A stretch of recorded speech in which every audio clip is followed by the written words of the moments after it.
Hello दोस्तों, अस्सलाम वालेकुम। मुझे पता है जो कि अभी सीएसएस की तैयारी कर रहे हैं न्यू बिगिनर, उनके मन में बहुत सारे सवाल हैं। जैसे कि कहाँ से शुरू करना है, पहले क्या पढ़ना है, कौन-सा सब्जेक्ट पढ़ें, कहाँ से पढ़ें। जो भी न्यू तैयारी करता है ना सीएसएस की, उसकी यही प्रॉब्लम्स होती हैं और यही ज़हन में चलता रहता है कहाँ से शुरू करें। पढ़ते नहीं, सिर्फ़ ढूँढते रहते हैं कहाँ से शुरू करें, क्या शुरू करें। इसके लिए बिगिनर्स के लिए मैंने ये चैनल बनाया है। आपको लाइक, कमेंट और सब्सक्राइब करना है और इन लेक्चर्स को समझना है कि कहाँ से शुरू करना है, क्या-क्या पढ़ना है, इंग्लिश को कहाँ से पढ़ना है, कैसे पढ़ना है, पाकिस्तान की हिस्ट्री को कहाँ से शुरू करना है, इस्लामिक स्टडी को कहाँ से शुरू करना है, उसमें क्या-क्या चीज़ें पढ़नी है। उसके बाद आता है जनरल साइंस का। ऐसे डेली में लेक्चर देता हूँ। करंट अफेयर को कैसे तैयार करना होता है, वो मैंने कंप्लीट 5-6 लेक्चर बनाकर डिटेल में आपको समझाया था। अभी मैंने जो ये 90 डेज़ का प्लान बनाया है, इसमें आपके ये सारे मसले हल हो जाएँगे। जिसने भी सीरियस होके इस 90 डेज़ के प्लान को जॉइन किया, इंशाल्लाह उसकी सीएसएस की आधी जर्नी पास हो जाएगी। बाकी आधी 90 डेज़ के बाद हम आपको क्या करना है वो भी मैं डिटेल में बताऊँगा। व्हाट्सएप पर नंबर भी दिया है। फुल डिटेल के लिए बिल्कुल आप अलोन होके एक गाइडेंस हासिल करना चाहते हैं तो व्हाट्सएप पर राब्ता करें, ठीक है? अभी सिर्फ आप इतना करें, इस वीडियो को शुरू से लेकर आखिर तक देखें, आपको पता चल जाएगा कि इंग्लिश कहाँ से मैंने शुरू करवाई थी और क्या कहाँ तक पहुँचे हैं और पाकिस्तान की हिस्ट्री कहाँ से शुरू होती है, कहाँ से पढ़नी होती है और हम कहाँ तक पहुँचे हैं 90 डेज़ के प्लान में और इस्लामिक स्टडी कहाँ से शुरू करनी है, कहाँ तक जाना है, जनरल साइंस को कहाँ से कहाँ तक। ये इसी एक वीडियो लेक्चर में आज सब कुछ आपको पता चल जाएगा। वीडियो आखिर तक देखें। अगर आप इंग्लिश नहीं देखना चाहते तो आगे करके पाकिस्तान की हिस्ट्री देखें। अगर आप इस्लामिक स्टडी देखना चाहते हैं तो आगे करके वो देखें, फिर आपको समझ में आ जाएगा कि 90 डेज़ में हम क्या-क्या पढ़ेंगे। तो आइए अभी लेक्चर को शुरू करते हैं। हम फ्यूचर सिंपल टेंस की एक्टिव वॉइस और पैसिव वॉइस आज पढ़ेंगे। ग्रामर पोर्शन सिलेबस के मुताबिक शुरू किया था, तो हम एक्टिव वॉइस और पैसिव वॉइस तक पहुंचे हैं। लेक्चर नंबर 16 है, ठीक है दोस्तों। आपके सामने लिखा हुआ है future simple tense. Future simple tense के एक्टिव वॉइस के सेंटेंस किस तरह से बनाते हैं और सेंटेंस किस तरह से होते हैं। सबसे पहले आप ये देखो इसका हेल्पिंग वर्ब है फ्यूचर सिंपल टेंस का विल। शल अभी यूज नहीं होता, मैं बार-बार आपको बता चुका हूँ मॉडर्न एजुकेशन में। फॉर्मेशन का मतलब है कि फ्यूचर सिंपल टेंस का सेंटेंस किस तरह से बनेगा। इसमें सबसे पहले सब्जेक्ट आएगा, फिर हेल्पिंग वर्ब जो ऊपर मैंने बताया फ्यूचर सिंपल टेंस का वो है, फिर वर्ब की सिंपल में फर्स्ट फॉर्म लगती है, फिर ऑब्जेक्ट लगता है, ठीक है। ये फॉर्मेशन है एक सिंपल सेंटेंस बनाने की, ठीक है। आपने पहले लेक्चर देखे होंगे तो आपको ये पता होगा। आज तो हम पैसिव करेंगे, इनको पैसिव में कन्वर्ट करना है, वो स्ट्रक्चर भी आपको बता रहा हूँ।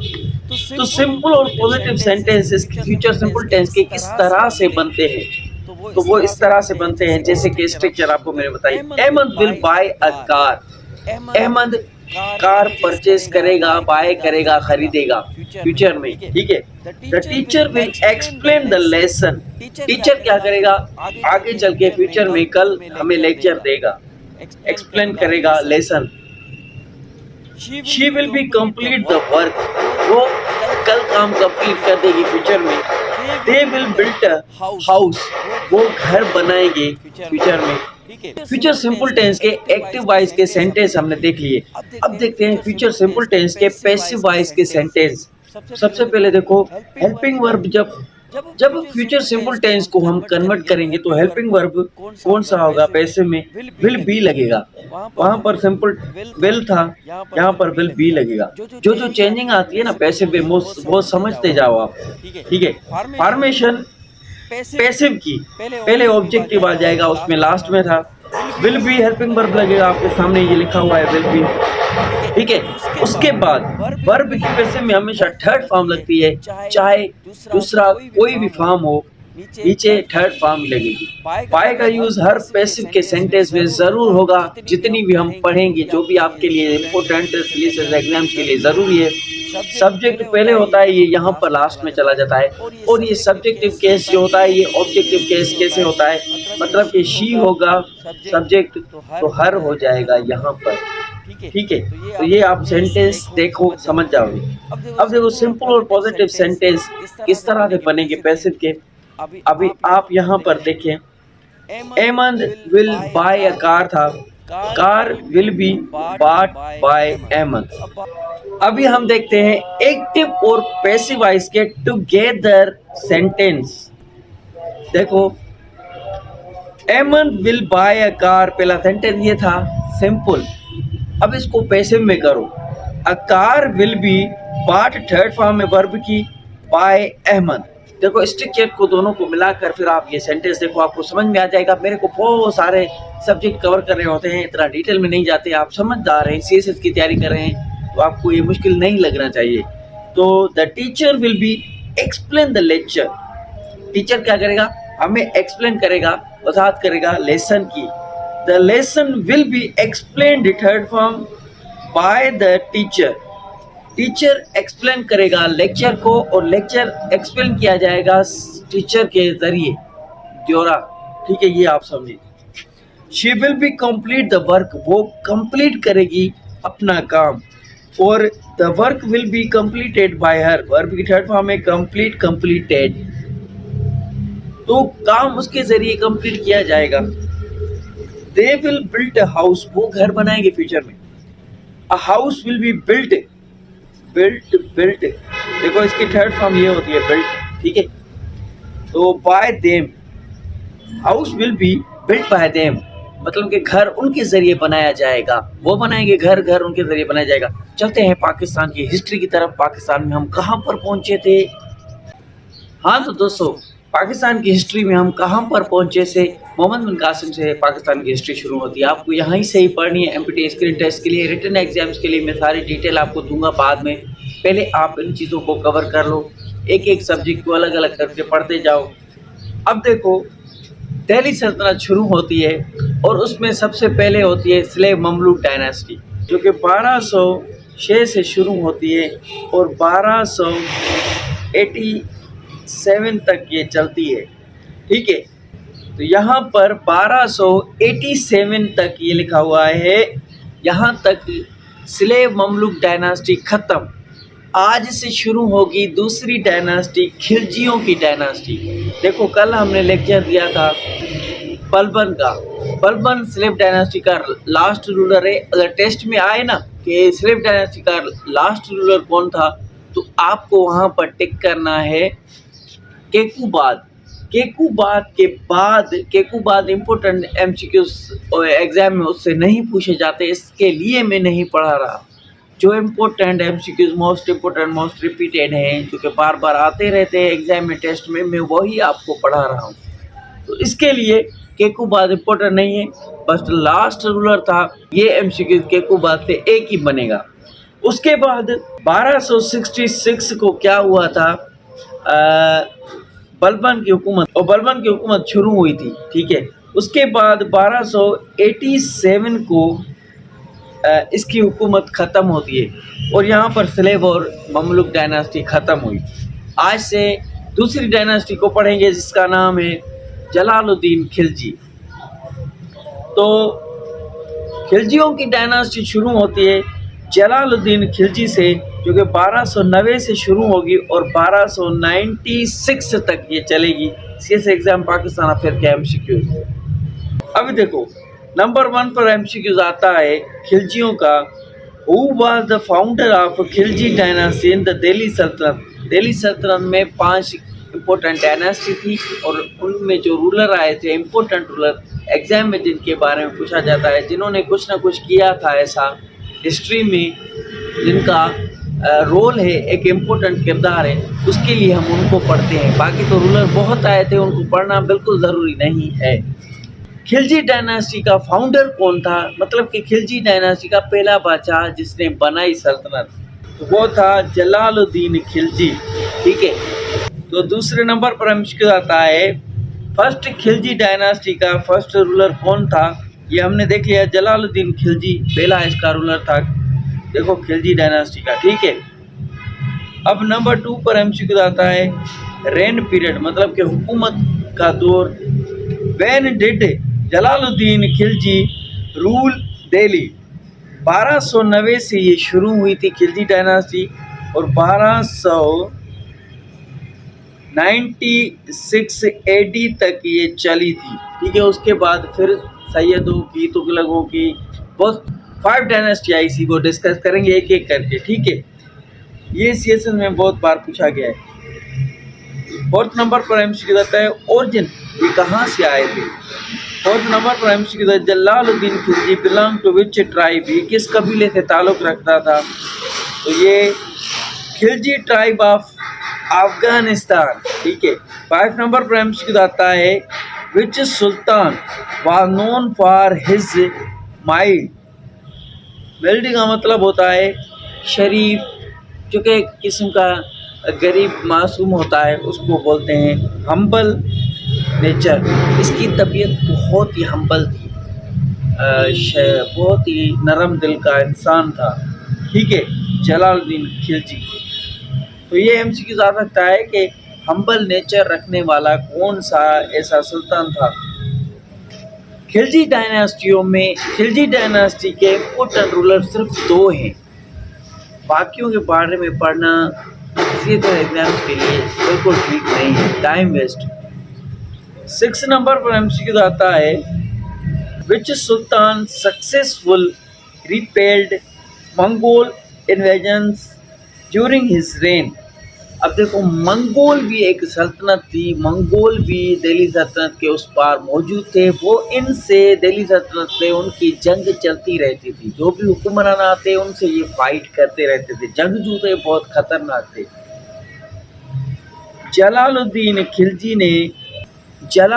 खिलजी के दौर में मंगोल ने हमला किया था और इसने सक्सेसफुल अपनी कामयाबी के साथ इनसे जंग की। 7 नंबर पर एमसीक्यू आता है Jalaluddin Khilji captured which fort from जहानामास। जलालुद्दीन खिलजी ने कहाँ पर कब्जा किया था, वो 2 फोर्ट्स कौन सी थी, मंदाहार और जैन, ये क्या है इंडिया में लाइक है, इन्होंने फतह किए थे। रत्तू पर इसने फतह नहीं किया था, ये भी इंडिया का इलाका है। ठीक है, तो ये कब्जा करते थे बादशाह, एक जगह से दूसरी जगह, दूसरी जगह से तीसरी जगह, जैसे हम पहले पढ़ते आए हैं बादशाह को। ये कब्जा इसके लिए करते थे अपनी सल्तनत को बढ़ाने के लिए, इंक्रीज करने के लिए। 8 नंबर पर एमसीक्यू आता है और जलालुद्दीन खिलजी को आज हम कंप्लीट करेंगे, कल हम दूसरा बादशाह पढ़ेंगे। Who assassinated Jalaluddin Khilji. जलालुद्दीन खिलजी को असैसिनेट का मतलब होता है कत्ल कर दिया। किसने कत्ल किया था? अलाउद्दीन खिलजी ने। अब देखो, जलालुद्दीन खिलजी और अलाउद्दीन खिलजी के एमसीक्यूज अलग अलग हैं, नाम याद रखना, एक जैसे नाम है, भूल सकते हो आप। अलाउद्दीन खिलजी बिकेम सुल्तान इन 1296 में। 96 में अलाउद्दीन खिलजी रूलर बना था, इसको हम कल पढ़ेंगे। यहाँ पर ये खिलजी का बादशाह एंड होता है, कल नेक्स्ट बादशाह को पढ़ेंगे। अभी चलते हैं इस्लामिक स्टडी की तरफ, वहाँ कहाँ पर पहुँचे हैं, किस पैगंबर पर पहुँचे हैं। अब देखो दोस्तों, जल्दी जल्दी पढ़ते जाओ, टाइम कम है और एमसीक्यूज बहुत ज़्यादा है। हमने सारे पैगंबर कंप्लीट किए हैं जो कि सीएसएस एग्जाम्स के लिए बहुत ही इम्पोर्टेंट है आपके लिए। एमपीटी स्क्रीन टेस्ट में इनके बारे में क्या पूछा जाता है, इंट्रोडक्टरी पार्ट 1, इंट्रोडक्टरी पार्ट 2 देखें, आपको सिलेबस कंप्लीट मैंने उसमें बताया था। अभी देखो, प्रॉफेट इस्माइल अलैहिस्सलाम के एमसीक्यूज टोटल 15 है, क्योंकि आज हम कंप्लीट करेंगे।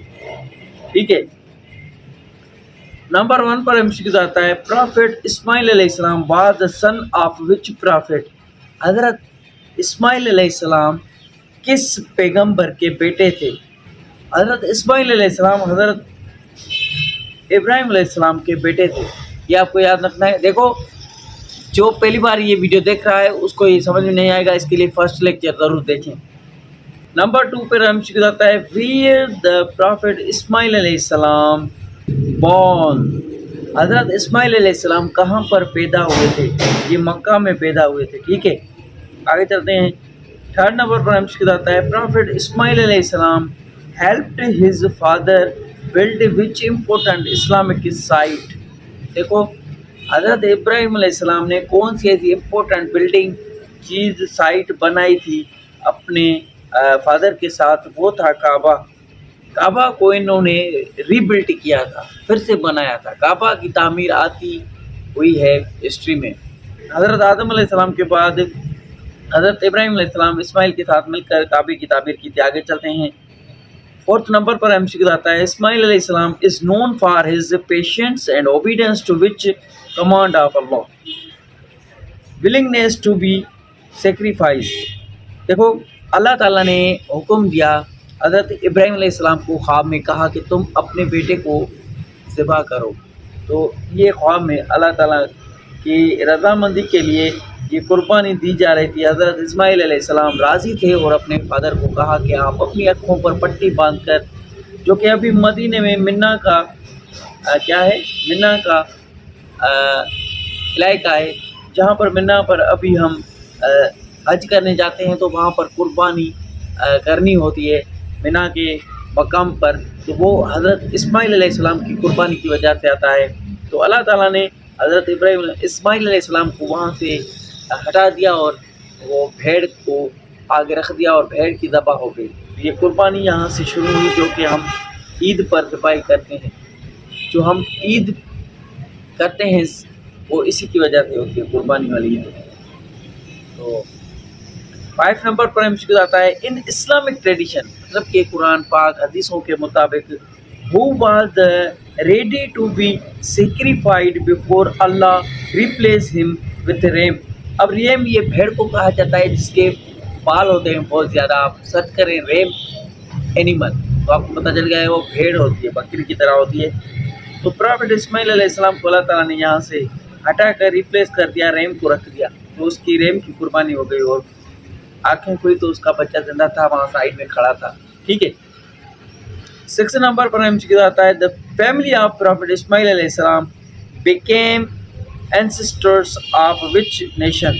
ये किस कौम से ताल्लुक़ रखते थे? ये अरब से ताल्लुक़ रखते थे, हज़रत इब्राहीम अलैहिस्सलाम और हज़रत इस्माइल अलैहिस्सलाम। 7 नंबर पर एमसीक्यू आता है, आज हम कंप्लीट इस्माइल को पढ़ेंगे, एक एक प्रॉफिट को एक एक लेक्चर में कंप्लीट करेंगे। अभी 5-5 एमसीक्यू नहीं पढ़ेंगे।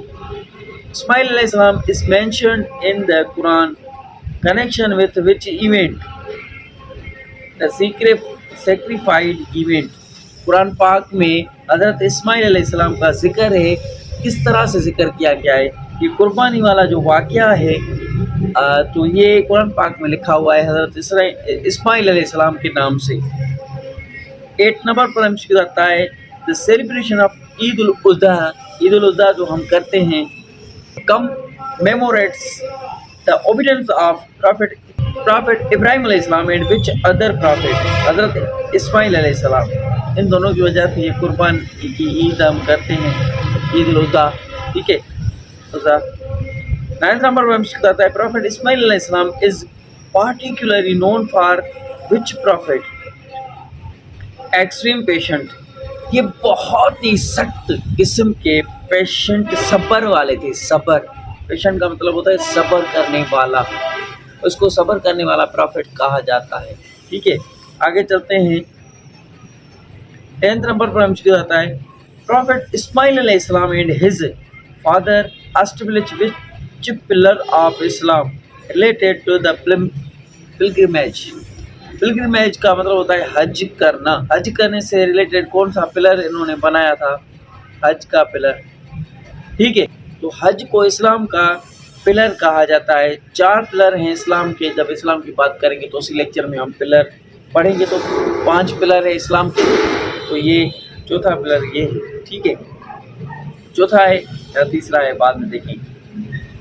11th नंबर पर एमसीक्यू आता है, which prophet is considered the ancestor of Arab tribes including Prophet Muhammad सल्लल्लाहु अलैहि वसल्लम।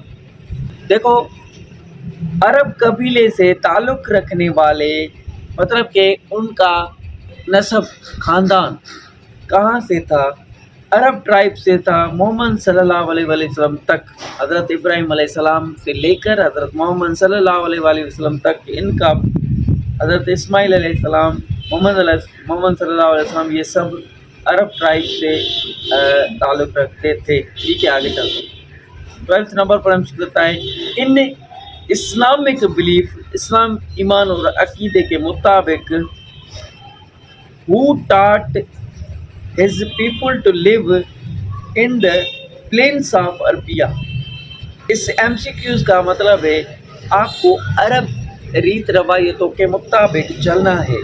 तो ये किसने सिखाया हमें कि अरब के रीत रस्म के मुताबिक चलना है, मतलब कि हज़रत इस्माइल अलैहिस्सलाम, नबी करीम सल्लल्लाहु अलैहि वसल्लम, हज़रत इब्राहीम अलैहिस्सलाम के बताए हुए रास्ते पर चलना है। तो हज़रत इस्माइल अलैहिस्सलाम ने हमें ये कहा था कि अरब रीति रस्म जो हमने सिखाया है, बताया है, उनके मुताबिक चलना है, आपको ज़िंदगी गुजारनी है। आगे चलते हैं। 30 नंबर पर मुश्किल आता है, द प्रॉफिट इस्माइल अलैहिस्सलाम was known for his righteous conduct among which group Arab. इसका मतलब है कि प्रॉफिट इस्माइल अलैहिस्सलाम को जाना जाता था कि ये बहुत ही नेक इंसान है। अरब ग्रुप में से सबसे नेक और अच्छा इंसान इसको माना गया, हज़रत इस्माइल अलैहिस्सलाम को। 40 नंबर पर हमसे आता है, which prophet did Allah blessed with both patient and leadership qualities. हज़रत इस्माइल अलैहिस्सलाम को अल्लाह ताला ने अपनी रहमत और बरकत से सब्र वाला और लीडरशिप क्वालिटी इसमें रखी थी कि किस तरह से लीडिंग की जाती है, किस तरह से लीडर बना जाता है, किस तरह से लोगों। लेकिन आज के लोग इसके बराबर बिल्कुल नहीं कहूँगा मैं, लेकिन ये एग्जांपल दिया जैसे कि इमरान खान है, उनके पास ऐसा दिमाग है जो उनके पीछे वो ऐसी बातें करता है, ऐसे टैलेंटेड है, उसके बाद ऐसा टैलेंट है कि लोग उसके पीछे आते हैं। तो चलते हैं साइंस की तरफ। हाँ तो दोस्तों, हम आज पढ़ेंगे वीनस के बारे में। नंबर 1 पर एमसीक्यू आता है, Venus is which number planet from the sun. अब सन के बाद कौन से नंबर पर वीनस आता है? नंबर 1 पर सन आता है, उसके बाद मर्क्यूरी आती है, उसके बाद वीनस आता है। ठीक है। नंबर 2 फर्स्ट मर्क्यूरी, सेकंड पर वीनस, थर्ड पर हमारी अर्थ। ठीक है, आगे चलते हैं। Venus is the second planet from the sun. ठीक है, आंसर लिखा हुआ है। दूसरे नंबर पर एमसीक्यू लिखा हुआ है, Venus is also called. Venus को मॉर्निंग स्टार और इवनिंग स्टार भी कहा जाता है। आप आसमान पर देखेंगे रात को, शाम को सबसे पहले एक तारा आपको नजर आएगा जो सबसे ज़्यादा चमकता है और सबसे पहले आता है, उसको वीनस कहा जाता है, उसको मॉर्निंग स्टार कहा जाता है, उसको इवनिंग स्टार भी कहा जाता है, क्योंकि ये सबसे पहले सुबह को सबसे देर से ये जाता है, शाम को सबसे पहले ये आता है, हमें दिखाई देता है, बहुत रोशन होता है। आगे चलते हैं। 3rd नंबर पर एमसीक्यू है, which planet has the hottest surface. अब जो ज़मीन का ये हमारा सरफेस है, जहाँ पर हमारे घर हैं, पेड़ हैं, पौधे हैं, ट्रेन चल रही है, गाड़ियाँ चल रही हैं, रोड है, ये जो भी है ये सरफेस है किसका? धरती का।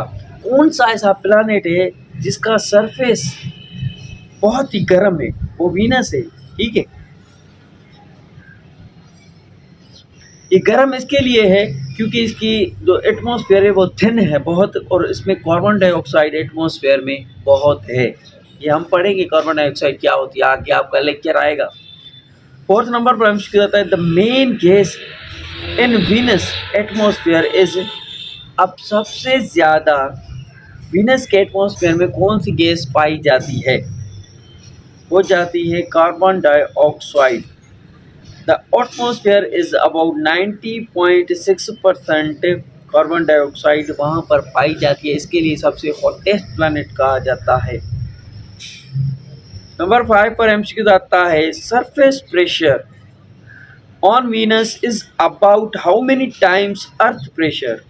सरफेस का जो प्रेशर है वो वीनस का कितना परसेंट है, अर्थ से कितना ज़्यादा प्रेशर वहाँ पर है? 90%। Pressure on Venus surface is 90 times more than earth. Earth से ज़्यादा इस पर प्रेशर है 90।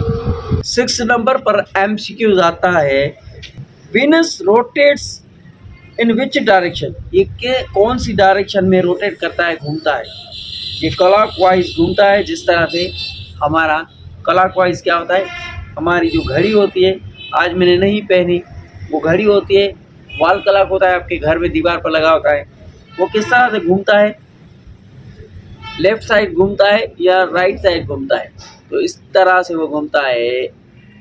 उसकी निडल्स जो होती है वो किस तरह से घूमती है, निडल्स इस तरह से घूमती है जो कि वॉल क्लॉक में होती है, तो ये भी उसी तरीके से घूमता है इस तरह से, ठीक है। ये आपको एमसीक्यू याद है।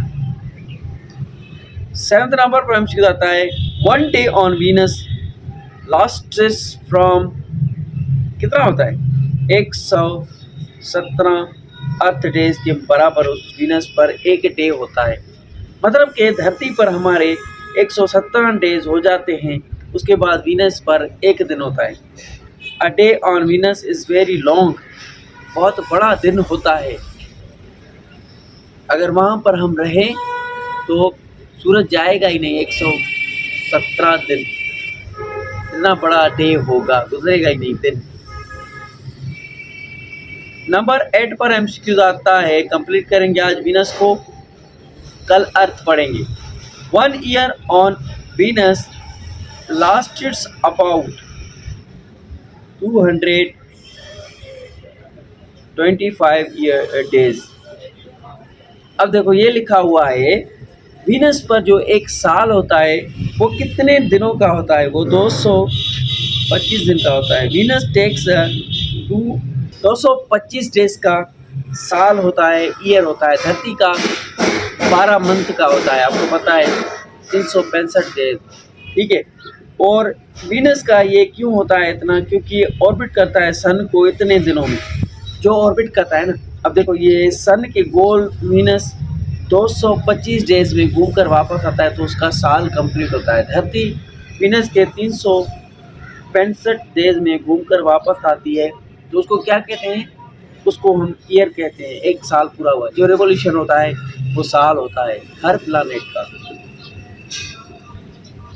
How many moons does Venus have, अब वीनस के पास कोई चांद नहीं है, 0, ठीक है। 10th नंबर पर एमसीक्यू आता है, Venus and Earth are called.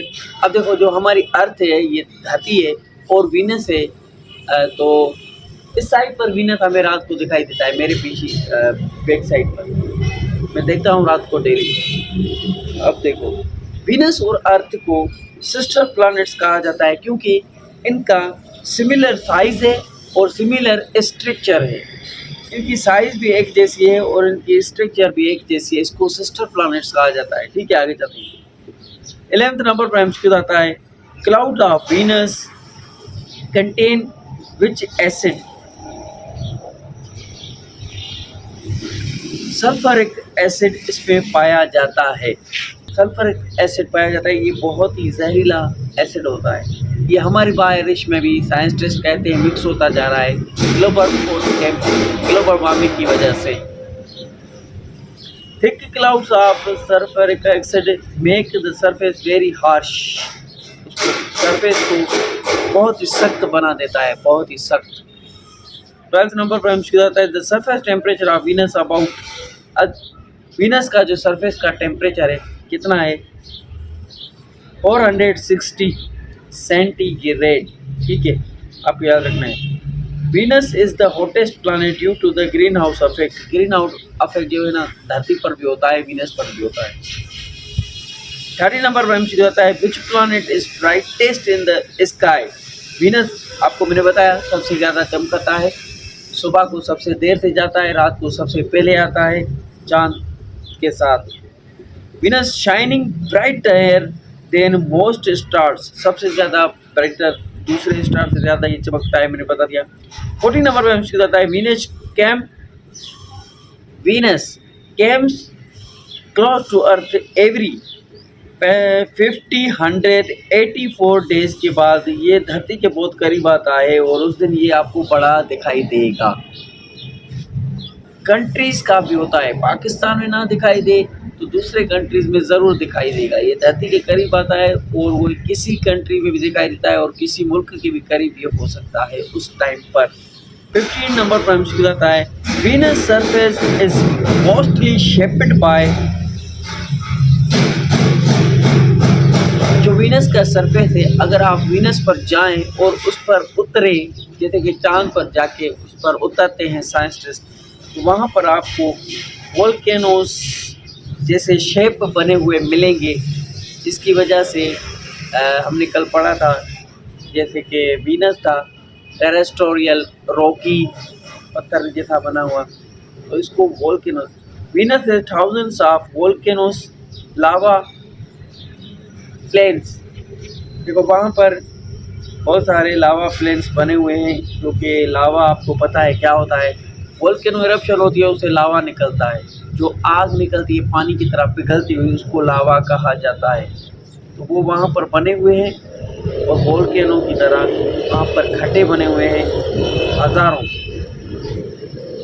तो ये था आज का लेक्चर। उम्मीद है आपको अच्छा लगा होगा। लाइक, कमेंट और सब्सक्राइब करते जाना। Keep watching, stay connected. अल्लाह हाफिज़।